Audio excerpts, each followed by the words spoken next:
Alright, g'day fellow board gamers. So as I promised the other day, or as I said I'll be doing today, is a little bit of a demonstration playthrough of one of the tutorials I've mocked up for the purpose of Warden Chronicles. Obviously I'm Michael Cunningham, the designer of the game, and I'll walk you through some bits and pieces.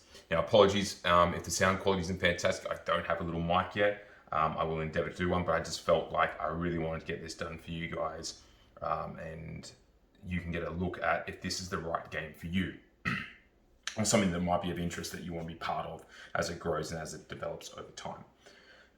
Now, just so you know, I've already set up the player area. I've put some things to the side because it is quite a lot to take in, and I've run through some of the components yesterday, and apologies if some of those didn't come up. Remember, they're all works in progress, or they're all aspects that are still going through design changes, etc. A lot of this is either print and play or works in progress that are still underway.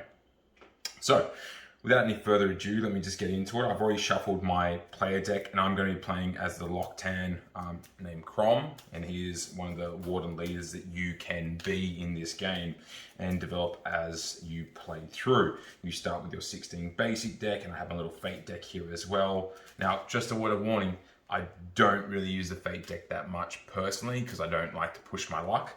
Other characters or other situations you might, particularly when you're fighting bigger monsters and beasts. But just remember, this is a basic learn to play through, so it's quite simple and it's not that challenging. I am going to ramp up the difficulty a little bit to make it a bit more challenging, I think, because I think it is too easy as a starting thing, even just to get a handle on the game. That's just my opinion at this point in time. You guys might think differently after watching. All right, so this is a dice I'm just using for the round tracker, and we have 2 rounds at the start. This is my activation tracker. I'm just using a dice. I get 2 actions per activation before it ticks down, and once it gets, after it will drop down to the 0.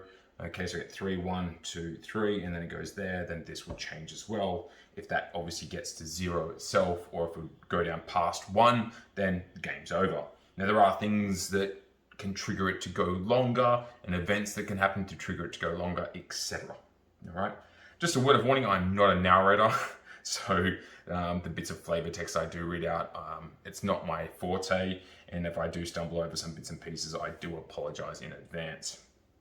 Okay, so without further ado, I've already set up the heroes that are out there that we can recruit, advanced abilities that we can train in. Our event decks are over here, and our loot and delve decks over here. Now, I'm not going to be using the quest deck for this tutorial, as the tutorial itself will reward us, etc.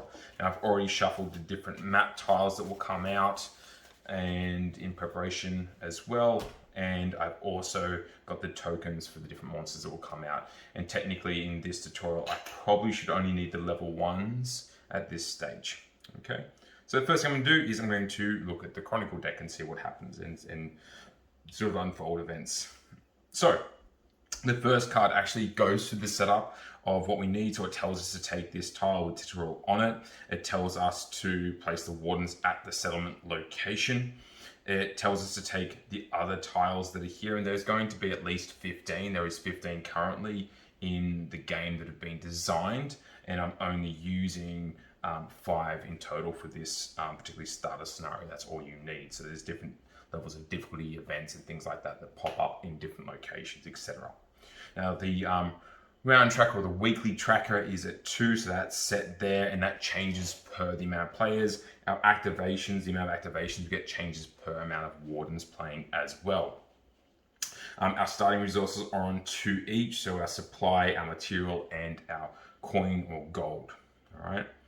Now at the start of each player's first activation, so once everybody's activated, so if there was 2 players and everyone's taken their first lot of activation, then a monster will spawn here. Now this is just a special condition for this scenario to ease us in, so we don't have monsters directly coming for us straight away and coming to either attack us or the cities. Okay, it's very, very straightforward in that sense. Now we have a little bit of an overview. You and your allies seek out the glories and fame in the lands of Nagaru to have your names recorded in the Warden's Chronicles, but where to start? And then it tells us to turn to card 2. Before we turn to card 2 though, on the other side of the card, or next to the card, we've got a nice little bit of artwork there to display. Now, obviously, apologies for the lighting if it isn't fantastic. So, first thing, you instinctively reach across to grip your cool metal buckle, resting your hand as you glance in quiet wonder.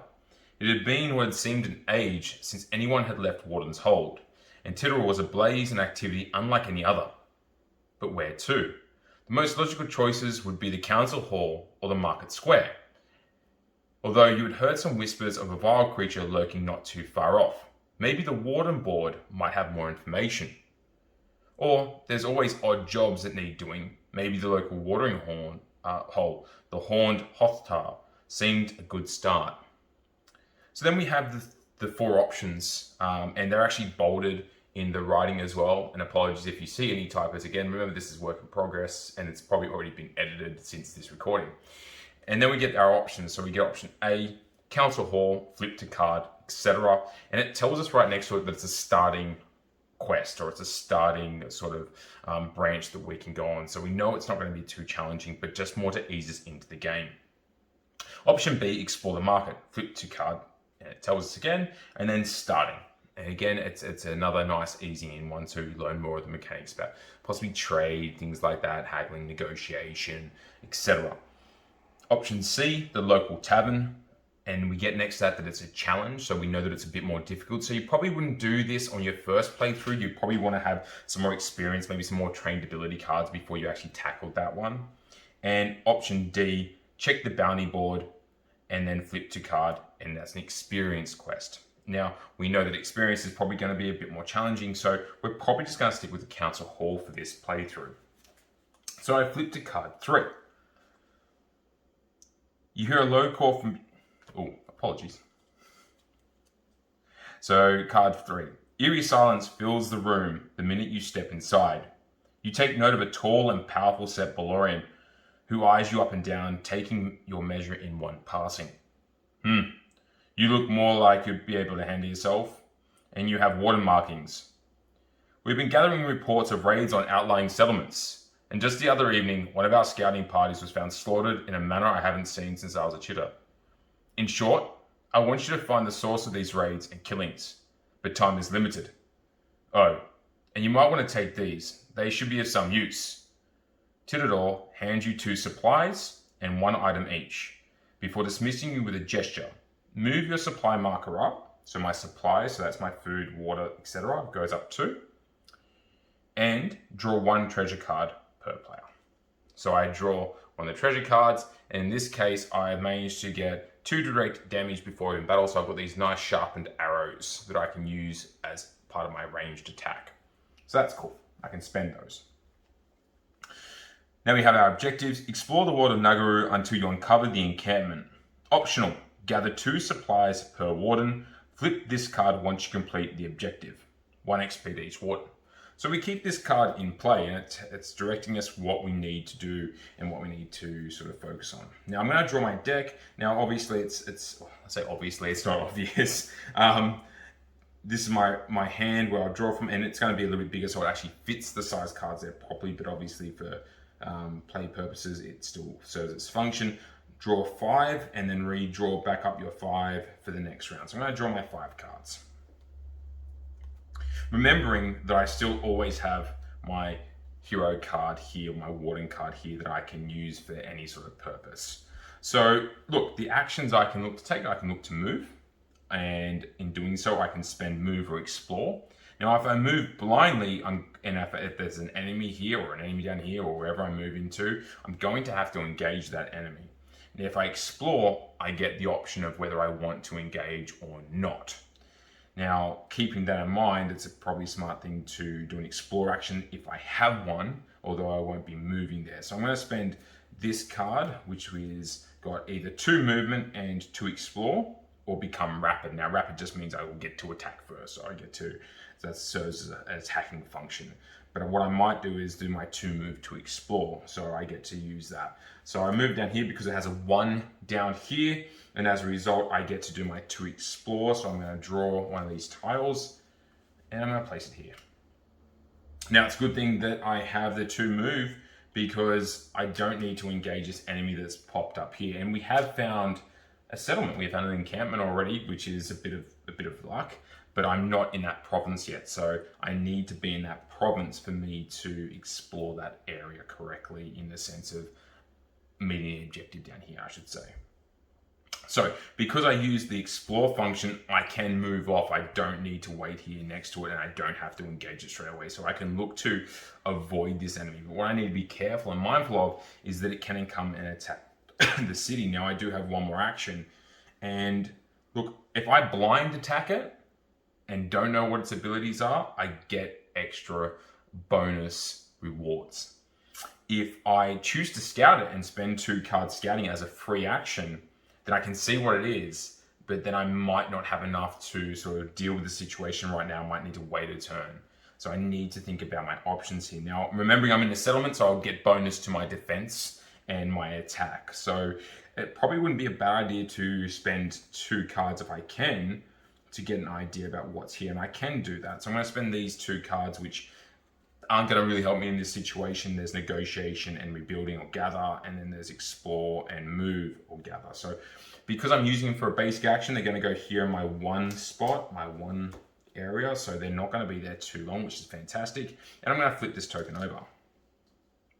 Now there's the Null T Barbarians here is what we've got. We've got Null T Barbarians. Now we know they have hit points of 4. We know they have a melee attack of 4, which means they're not doing any range, which is actually good because I drew those arrows earlier, so I might be able to use those to do some damage. Now I can negotiate with them, so I don't need to fight them if I don't want to. Now they're going to go for the strongest player, and they're reasonable, so you can negotiate. What I actually might do is I might take a strain action, which means I'm going to take damage, but draw another card, so that I'm looking a little bit better for my attack function, because I'm going to attack it. I'm not going to be peaceful here. I don't feel like Crom would want to be peaceful in this case. I think he's feeling a bit sort of threatened given how close they are to the city. So because we can do this, I'm going to spend these arrows to do 2 damage directly to them initially. And then if I can look to do, this card here is going to help me. Fantastic. I don't even have to worry about taking any damage this round.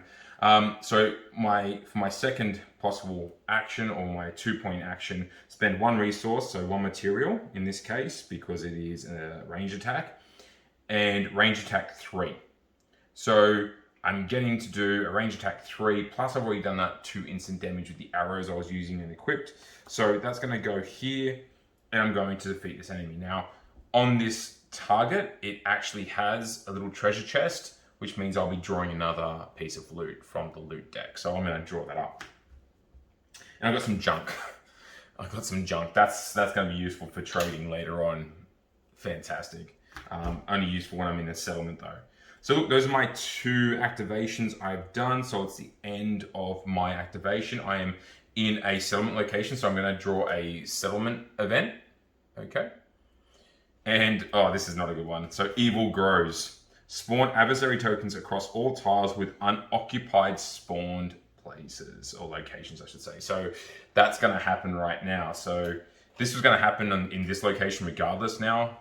But now, again, we are in a bit of strife. But that's okay. And I'm going to draw back up to my hand size. And I should have drawn back up to my hand size first before doing the event. I apologize. Right, so these are going to stay as they are. I'm looking here. I'm thinking, what do I do? What do I do? What do I do? So first activation is gone. I'm onto my second activation already. I've got 2 actions to do. I've got some combat, so I can definitely deal with that target quite easily. So what I might do is I actually might scout again. I know it seems like a waste, but at the same time, I don't want to stretch myself too much. And it's a good thing I didn't. They are Kuldrak skirmishers, and they're nimble, so they dodge range. So what I'm going to need to worry about is they've got 4 hit points, they got 1 armor, they got 3 range and 2 attack, or 2 melee, I should say, not attack. That was terrible wording. Right, so what I can look to do is, there's no point me doing ranged because they are nimble, and I've got nothing that is going to be rapid to beat that.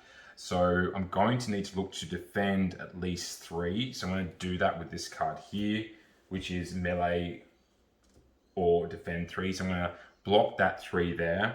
And now it's going to do 2 to me, but now I want to sort of think, okay, it's got 4 plus armor.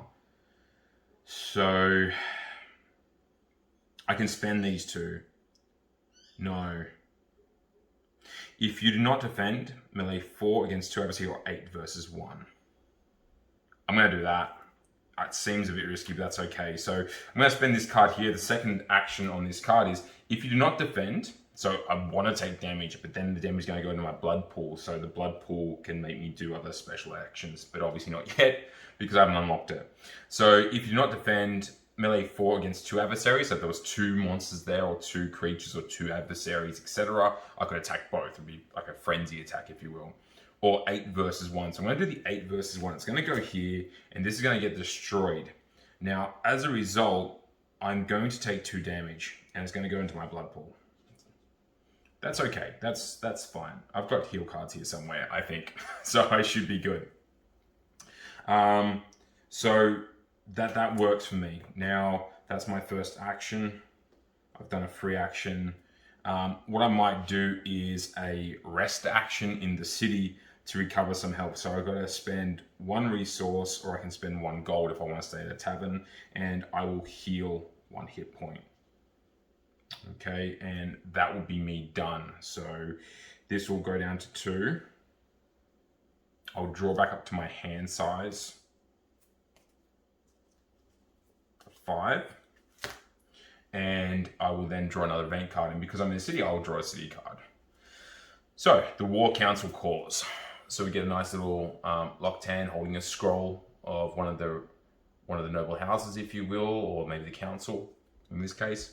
So number 1, ignore the call and gain 1 dishonor. So I can just ignore the council and say, hey, I don't want any part of what you have to offer me or do. I'm just going to push you aside. Option 2, gain 1 honor and give up any 2 materials because they need resources.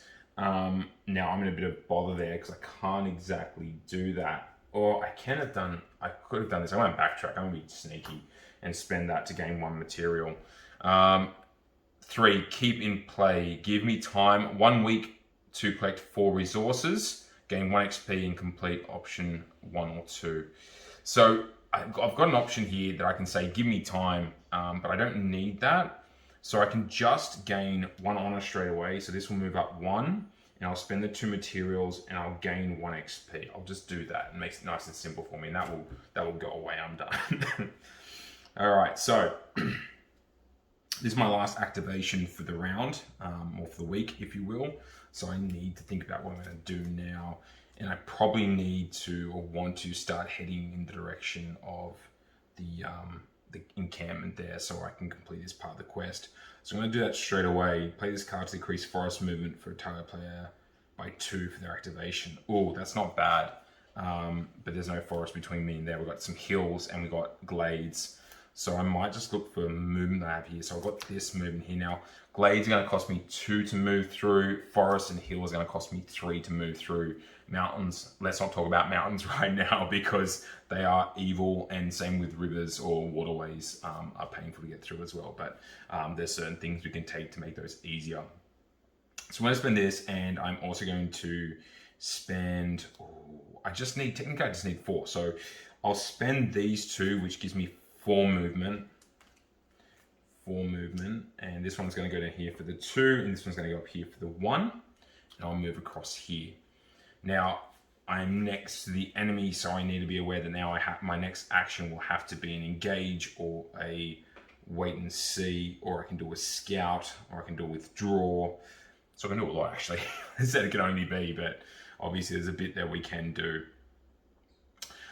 It will look to engage me otherwise, so I need to think about that. So I might scout. No, I forgot. I'm next to the encampment. I have to do this. How silly am I? Okay, so explore and until you uncover the encampment. Optional, gather 2 supplies. Once you do, complete this. So we get 1 XP, and I'm going to flip this card over. You hear a low call from behind. Your grip tightens on your hilt as you glance back. The grinning face of a Locktan Ranger, Darinasi, greets you. So I wasn't the only one the council sent. Well, don't worry, little chitter, I have your back. But how do you want to play this? It's your choice. So we get three options now based upon what we want to do. Two of them seem similar, but obviously will impact later on or impact as we grow as a character. And one is very different from the other two in a way, I guess. So option one, who needs approval? This is clearly a hostile encroachment on our lands. Objective, destroy the encampment. Optional, perform a scout action before attacking the encampment. Discard any 2 ability cards to flip the adversary token face up. Special, search the hero deck and add Darinasi to the Warden's Honor Guard reward. Gain 2 experience and 1 trained ability card. Darinasi, return Darinasi's card and shuffle the hero deck. Look at card 4. Okay. Option 2, wait until nightfall and hit them when they least expect it. Objective, destroy the encampment. Optional, scouting, and we don't get Darinasi here. We don't get her help. The encampment and adversary token is halved in health and armor. Reward, take 2 dishonor and gain 1 experience and gain 1 trained ability card. Now the purpose behind this is a bit sneaky. You know, you're choosing to attack them when they're sleeping or least prepared, so you're not being very brave about your honor here. Okay. Option 3, you can do as you like, Darinasi. I'll do as ordered. So you head back to Titterall and report your findings to the council. Objective, all wardens occupy the space in Titterall. Reward 1 experience, draw and look at 1 card. Okay, draw and look at card 7, as the front as you enter the settlement. So we get a little bit more from some, we have to give up some for other ones. So obviously if we do option 2, we have to take the 2 dishonor, but we get 1 XP and 1 trained ability card. If we decide to take out our own initiative to destroy the encampment ourselves, we get 2 XP and 1 trained ability card. So we get a little bit of benefit there. And what we have to remember is the settlement that they're in is going to give them a bit of a defensive bonus. Look, I reckon we just destroy the settlement. I think we go for it. And obviously we can choose the scout option. So I think we might do that. I'm going to spend these 2 cards to do a scout action because it seems like a good idea. I'm going to draw this because I'm going to take a strain action. Apologies, I'm jumping the gun here on some of these bits and pieces because it's just becoming automatic. So what we have is we have Drakul Skirmishes, Cool Drac Skirmishes, apologies. And their stats aren't always the same. So the other ones had some other aspects. These ones actually have less health. They have 3 health as opposed to the 4 health. And it's a slight difference, and different adversaries that come out are going to have different abilities. So these ones are still nimble because of the type of creature they are, and they will go for the weakest warden they can because they're just like that. All right, so we have to think that they're nimble, so range is not going to be effective. So we need to think about defending that. So the first card I'm going to play. Ooh, I'm going to play this first. Actually, it's a special card. It's a doesn't count as an action. It's a special event. Card that I can take. So play this card to search for 1 card to add to the target's hand from their active deck. Or 3, play this card to search for 2. Ooh, so I'm going to do a big one here. I'm going to spend it for the 3 to draw 2 cards, and it's my last 2 cards. So let's hope for some decent aspects here. Cool. So what we have is a few more options now, knowing that we have to try to beat this guy. And again, I should be down to my 1 action, which will be this combat. So this will be the last action of the week, I should say. So we need to think about defending 3 ranged attack. And I can do that with this card. So I've defended it. And now I have to worry about melee. And I have to think, well, can I defend it? And I don't think I can. Actually, no, I'm not going to spend that. Oh, this is tricky. I'm going to spend these 2 cards to do a basic defense, which means I will suffer 1 damage, which is not good. I'm down to 3 hit points. I'm not doing very well. And I said I was going to make this a bit more challenging. We know they're going to do melee as well, but I know I need to do at least 4 damage or have something that pierces as well. Look, I'm going to do this next one here, my special ability at the bottom, which is rapid. So my attacks will land before his attacks land for melee. And I do 5 melee and 3 defense. So if there was other monsters there, that would help me. But there's only 1, so I didn't even need to worry about the defense, but that's okay. So I'm going to tap or use my own hero card, and I'll do 5 melee, which will be enough to kill this target here. And then he's obviously destroyed, which is fantastic news for me. And I didn't even use Darionassi. So reward. Oh, and he would have had 2 extra defense. Do I have enough? 5. Yes, I've got just enough because he would have had extra defense. So that's good. Good for me.